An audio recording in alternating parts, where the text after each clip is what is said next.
Hello दोस्तों, स्वागत है आपका अपना यूट्यूब चैनल स्टडी जंक्शन में। आज हम फिर से लेकर आए हैं आप सब के लिए वास्तविक संख्या का इंट्रोडक्शन क्लास का लेक्चर 2। तो चलिए आज देखते हैं। लेक्चर 1 में देखे थे, उसके आगे हम देखते हैं क्या पढ़ना है हमको। तो आगे पढ़ना है दोस्तों सम संख्या। सम संख्या किसे कहते हैं? तो सम संख्या वैसी संख्या को कहा जाता है जो 2 से पूर्णतः विभाजित हो जाता है, उसे हम सम संख्या कहते हैं। जैसे कि हमारा दिया गया है एग्जाम्पल में 2। अब देखिए 2 को 2 से भाग देंगे दोस्तों तो कट जाएगा। इसका आंसर कितना आएगा? विभाजित होने के बाद 1 आ जाएगा। 4 है, 4 को 2 से भागा देंगे, 4 से को 2 से भागा देंगे, आएगा कितना? 2। ये मेरा विभाज्य हो जा रहा है। लेकिन अब कभी पूछ दिया जाएगा कि 3 क्या, 3 जो है ये क्या कभी सम संख्या हो सकता है? तो दोस्तों 3 जो है सम संख्या नहीं हो सकता है, क्योंकि ये 2 से पूर्णतः विभाजित नहीं होगा। 5 जो है 5 ये भी सम संख्या नहीं हो सकता है, क्योंकि ये 2 से पूर्णतः विभाजित नहीं है। अब पूछ देता है कभी कभी प्रश्न हमारे बोर्ड एग्जाम में कि सबसे छोटी सम संख्या क्या है? सबसे छोटी सम संख्या क्या है? तो सबसे छोटी सम संख्या दोस्तों 2 है। सबसे छोटी सम संख्या 2 है। अब हम आगे चलते हैं, ज़्यादा टाइम नहीं लेंगे आपका। दिया गया है कि विषम संख्या क्या है? विषम संख्या वैसी संख्या को कहा जाता है जो 2 से पूर्णतः विभाजित नहीं हो। 2 से पूर्णतः विभाजित नहीं। अभी हम आपको बताएं कि क्या 3 सम संख्या है? तो दोस्तों 3 सम संख्या नहीं है, क्योंकि ये 2 से पूर्णतः विभाजित नहीं है, इसलिए ये क्या हो गया? विषम संख्या। 3 क्या हो गया? विषम संख्या। आपका देखिए यहाँ पर बताया गया है एग्जाम्पल में कि 3 जो है विषम संख्या। 1 2 से पूर्णतः विभाजित होगा? तो नहीं होगा। तो ये विभाजित नहीं हो रहा है, तो एक मेरा क्या हो गया? विषम संख्या। 5 पूर्णतः विभाजित होगा? नहीं होगा। 7 होगा? नहीं होगा। अब क्वेश्चन पूछ दिया जाता है कि सबसे छोटी विषम संख्या क्या है? सबसे छोटी विषम संख्या 1। अब कभी कभी पूछ दिया जाता है कि दो दो अंकों की सबसे छोटी विषम संख्या। तो 2 अंकों की सबसे छोटी विषम संख्या पूछ देगा। 2 अंकों की सबसे छोटी विषम संख्या, 2 अंकों की सबसे छोटी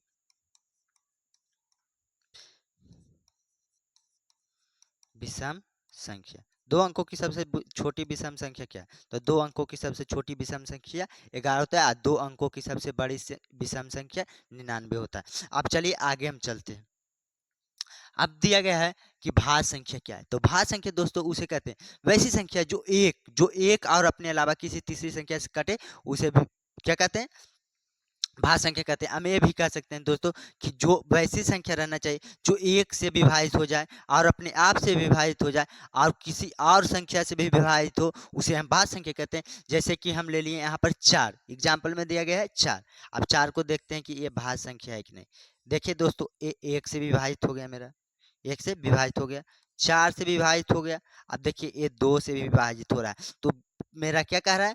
कह रहा है कि 1 से भी विभाजित होना चाहिए, अपने आप से भी विभाजित होना चाहिए और किसी और संख्या से भी विभाजित, जो कि 2 है मेरा। तो 4 क्या हो गया? भाज्य संख्या हो गया। अब दिया गया है 6, ये भी 1 से विभाजित होगा, 6 से विभाजित होगा, 2 से विभाजित होगा और 3 से विभाजित होगा। देखिए यहाँ पर दिया ही गया है कि वैसी संख्या जो 1 और अपने आप किसी और संख्या से भी विभाजित हो, उसे हम भाज्य संख्या कहते हैं। और सबसे छोटी भाज्य संख्या क्या होती है दोस्तों? 4। सबसे छोटी भाज्य संख्या 4 होती है। अब कह रहा है कि अभाज्य संख्या क्या है? अभाज्य संख्या वैसी संख्या को कहा जाता है जो एक और अपने अलावा किसी और संख्या से ना कटे, उसे हम अभाज्य संख्या कहते हैं। जैसे कि 2 है। अब 2 को 1 से भाग देंगे तो 1 दूनी 2 कट जाएगा, 2 एक कम 2 कट जाएगा। क्या 2 को किसी और संख्या से भाग दे सकते हैं? नहीं दे सकते। तो ये मेरा दोस्तों अभाज्य संख्या हो गया। अब 3 है, 3 को 1 से विभाजित कर सकते हैं, 3 से विभाजित कर सकते हैं और किसी संख्या से विभाजित कर सकते हैं? नहीं कर सकते। ये मेरा क्या है? अभाज्य संख्या। और सबसे छोटी अभाज्य संख्या 2 होती है। अब कभी कभी प्रश्न आ जाता है कि 2 दो अंकों की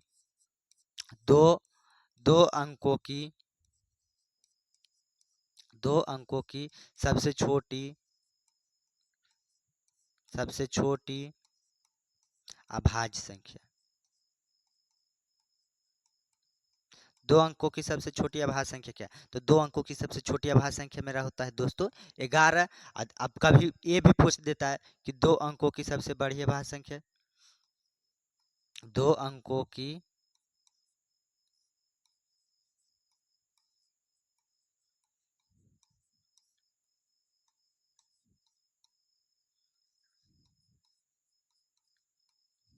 2 अंकों की सबसे बड़ी अभाज्य संख्या। तो 2 अंकों की सबसे बड़ी अभाज्य संख्या 57 होता है, 97 होता है दोस्तों। अब पूछ देगा 3 अंकों की सबसे छोटी अभाज्य संख्या। 3 अंकों की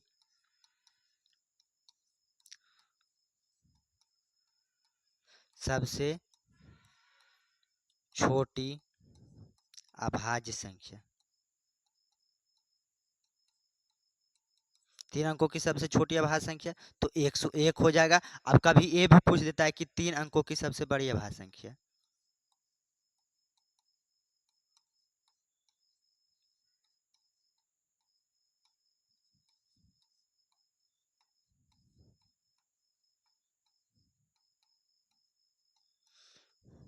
3 अंकों की सबसे बड़ी अभाज्य संख्या 997 होता है दोस्तों। अब इससे कुछ और महत्वपूर्ण चीज जानेंगे। अब कभी कभी मेरा को बिहार बोर्ड का एग्जाम में पूछता है कि 1 से 50 के बीच, 1 से 50 के बीच कितनी अभाज्य संख्या होती है।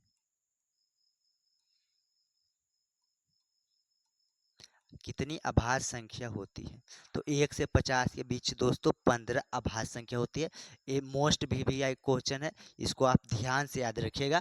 अब पूछ देगा कभी ये भी कि 1 से 100 के बीच कितनी अभाज्य संख्या होती है। 1 से 100 के बीच कितनी अभाज्य संख्या होती है, कितनी अभाज्य संख्या होती है। तो 1 से 100 के बीच 25 अभाज्य संख्या होते हैं। चलिए अब आगे देख लेते हैं कुछ और। अब कह रहा है कि सह अभाज्य संख्या क्या होती है। सह अभाज्य संख्या क्या होती है। तो सह अभाज्य संख्या दोस्तों, सह अभाज्य संख्या यह कहता है कि वैसे दो अभाज्य संख्या लेना है, वैसे दो अभाज्य संख्या लेना है जिसका मसा 1 आना चाहिए। ऐसा दो अभाज्य संख्या लेना है जिसका मसा 1 आना चाहिए। जैसे हम ले लेते हैं 2 और 3। अब देखिए इसका मसा निकालते हैं। मसा निकाले 2 एकम 2 बचा 1, इसमें दिए कितना 2 दूनी 1 दूनी 2, ये विभाजित हो गया। आपका आंसर कितना आया 1। तो 2 और 3 क्या हो गया अभाज्य संख्या। अब ले लेते हैं 5 और 7। अब इसको भी देख लेते हैं। 5 एकम 5 बच गया 2, 2 दूनी 4 बच गया 1, 1 से 2 में भाग देंगे 2 बार में, 2 विभाजित हो गया। आपका आंसर आ गया 1। ये भी मेरा हो गया सअभाज्य संख्या। ऐसे ही संख्या को हम सअभाज्य संख्या कहते हैं। आप ध्यान में इतना रखिएगा कि ऐसा दो अभाज्य संख्या लेना है जिसका मसा 1 आएगा, उसे हम सअभाज्य संख्या कहेंगे। अब कह रहा है कि परिमेय संख्या क्या होती है दोस्तों। तो परिमेय संख्या दोस्तों उसे कहते हैं जिसे हम P/Q के रूप में लिख सकते हैं, P/Q के रूप में लिख सकते हैं, उसे हम परिमेय संख्या कहते हैं। लेकिन इतना ध्यान में रहना चाहिए दोस्तों कि P और Q, जो P और Q रहेगा वो एक पूर्णांक होना चाहिए, एक पूर्णांक होना चाहिए। और जो Q हमारा है, Q कभी 0 नहीं होना चाहिए, Q हमारा 0 नहीं। अब देखिए जैसे में हो गया 12/17 मेरा परिमेय संख्या हो गया, 15/18 परिमेय संख्या हो गया। अब दे दिया जाएगा 5, तो 5 भी परिमेय संख्या है क्योंकि इसके नीचे 1 लिख सकते हैं। दे दिया जाएगा -2, तो ये भी परिमेय संख्या है क्योंकि इसके नीचे 1 लिख सकते हैं। अब पूर्णांक संख्या में आता है ऋणात्मक संख्या, धनात्मक संख्या, उसके साथ में 0 भी आता है। अब कभी दे दिया जाएगा √2, √2 क्या परिमेय संख्या होगा। तो √2 परिमेय संख्या नहीं होगा दोस्तों, क्योंकि ये पूर्णांक संख्या नहीं है, ये पूर्णांक संख्या नहीं, इसलिए ये परिमेय संख्या नहीं होगा। अब दे दिया जाएगा √4, तो √4 परिमेय संख्या होगा क्योंकि इसको अंडर रूट से बाहर निकालेंगे तो मेरा निकलेगा 2, इसके नीचे हम 1 लिख सकते हैं। √9 दे दिया जाएगा तो इसको हम लिख सकते हैं कितना 3/1, ये भी परिमेय संख्या। चलिए आगे देखते हैं। अब देखते हैं अप्रिमेय संख्या किसे कहते हैं। तो वैसा संख्या जो दोस्तों, वैसा संख्या जिसे P/Q के रूप में नहीं लिखा जा सकते उसे क्या कहते हैं अप्रिमेय संख्या। जैसे कि √2 हमारा परिमेय संख्या हो गया। इसको P/Q के रूप में तो लिख सकते हैं, लेकिन क्या ये होगा सही नहीं होगा, क्योंकि √2 जो है ये अप्रिमेय संख्या होगा। अब दे दिया जाएगा 2.14, ऐसा दे दिया जाएगा। तो ऐसा जब डॉट डॉट रहेगा दोस्तों, डॉट डॉट, तो अप्रिमेय संख्या होता है। जब डॉट डॉट दिया जाएगा तो अप्रिमेय संख्या। उसके बाद दिया जाएगा पाई, पाई ऐसे अप्रिमेय संख्या है, पाई जो है अप्रिमेय संख्या, लेकिन इसका मान आता है 22/7। जब 22/7 लिखा रहेगा तो ये हो जाएगा परिमेय संख्या, परिमेय संख्या। लेकिन पाई सिर्फ रहेगा तो अप्रिमेय संख्या। आपने कभी जोड़ घटाव का खेल खेले हैं? तो इतना ध्यान में रखिएगा कि कोई भी मैथ रहेगा दोस्तों, तो उसको बनाने से पहले हमें जोड़ घटाव का खेल आना चाहिए। ऐसे रहता है, प्लस जोड़ प्लस, प्लस जोड़ प्लस, क्या होगा? प्लस। जैसे कि हम जोड़ दें 8 प्लस 8, तो क्या हो जाएगा मेरा 16, माइनस जोड़ प्लस, माइनस जोड़ प्लस, तो मेरा आ जाएगा दोस्तों माइनस। अब मान लिया जाए माइनस, अब मान लिया जाए -10 रहेगा और +8 रहेगा, तो देखिए 2 ज़्यादा हो जा रहा है माइनस में जो है, तो इसके आगे -2 लिखेंगे। इसमें जो होता है ना दोस्तों, प्लस और माइनस भी माइनस होता है, लेकिन हमें ये ध्यान देना होता है कि जिसका मान ज़्यादा होगा उसका यहाँ पर चिन्ह पड़ेगा। जैसे कि यहाँ पर प्लस माइनस हो गया, लेकिन यहाँ माइनस देखा है, लेकिन अगर जो 10 और -8 रहेगा दोस्तों, तो इसके आगे 2 सिर्फ रहेगा, ये धनात्मक, क्योंकि यहाँ प्लस का मान ज़्यादा है।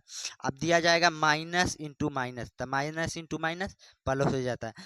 -8 गुने -8 रहेगा, तो अठी अठी 64, इसको माइनस में 64 नहीं लिखेंगे, अठी अठी 64।